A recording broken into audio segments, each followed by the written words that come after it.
Next item, library facility. For that, I'll recognize Mr. Knowles and company. And company.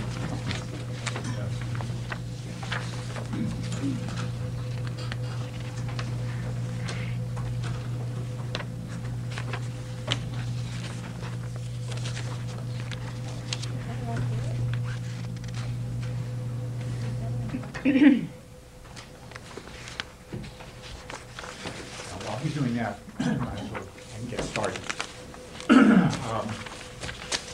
But I want, basically, I'm John Knowles, Chair of the Library Trustees. This is Richard Smith, Adams and Smith Architects, part of Deacon Associates, who they have been working, doing the design work for us. So I'm going to sort of start off to try to sort of get everybody up to speed as to where we are. And we have a proposal to present, which basically Richard will probably do most of the work on. Since he designed it, that makes some sense. We were here a couple of times earlier this year, and the last time we were here, we requested, excuse me, approval, at least tentative, to look into the property, piece of property on Route 102 right next to Alvern as a possible site for a new library building. You gave us that temporary authority to go, at least the authority to go look, with the condition that we come back by October 15th with a proposal to what we would actually do with that property. Well, we're back. We have a proposal. It's actually 3 weeks early. In the meantime, we've done a lot of things. Of course, we've hired an architect. To do that, we used impact fees, which the selectmen released at that time also. The architects have been busy looking at the site, looking at needs, talking to staff, doing the design work. We have hired actually a surveyor who did a formal survey of the property because it appears that there actually was no such thing. We had a couple of surveys from around it, but nobody who'd actually sat down and done that piece. So we now have a formal survey. A lot of the work also has been done by the building committee. And the building committee is a group which consists of some trustees, some staff members of the library, various other people at large from the town, mostly people who have some knowledge and background in building.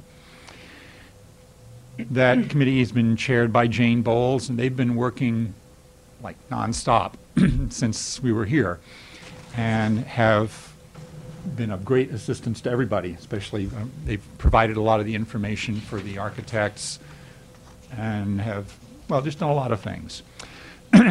So we're here.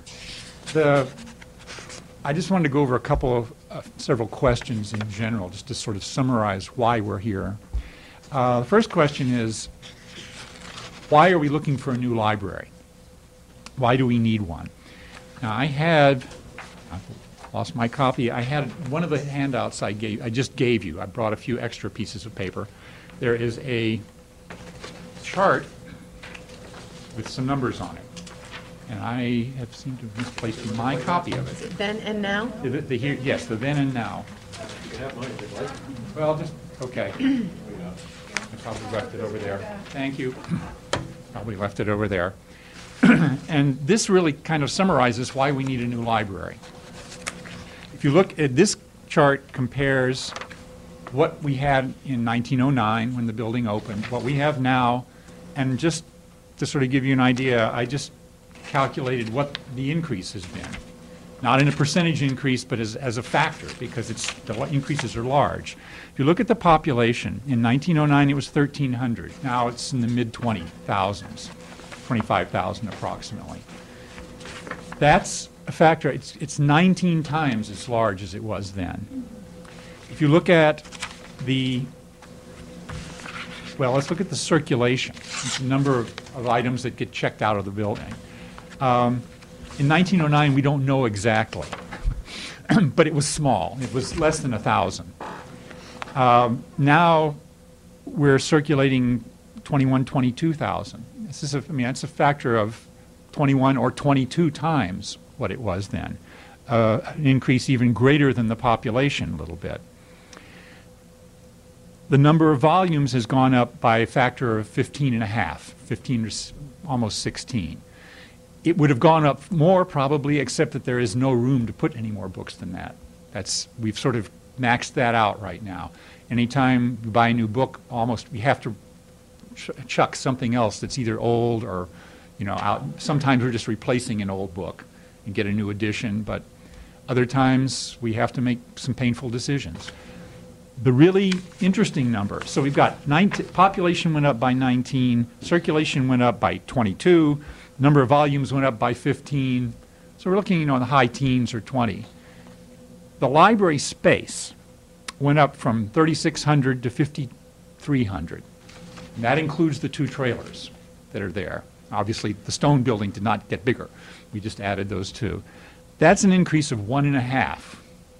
So the use of the library has gone up 10 to 12 times as much as the size of the library has gone up. We just don't, basically what it amounts to is we have demand for services there and we don't have any space to provide them.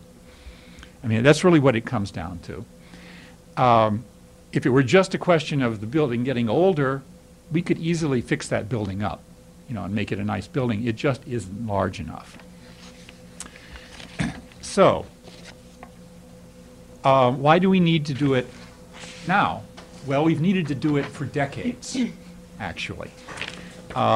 There was a proposal that came forward in 1980, I believe, which was the last real proposal that came and made it onto the ballot and so on. We've been trying ever since. That one didn't pass, obviously. There is some pressure right now because we're about to lose some of our space that we've got. Those 2 trailers are well beyond their projected life already. I mean, one of them, I've actually forgotten the exact time. One of them is almost 20 years old, one of them is 16 years old, I think. And they were supposed to be like 10 to 15 years.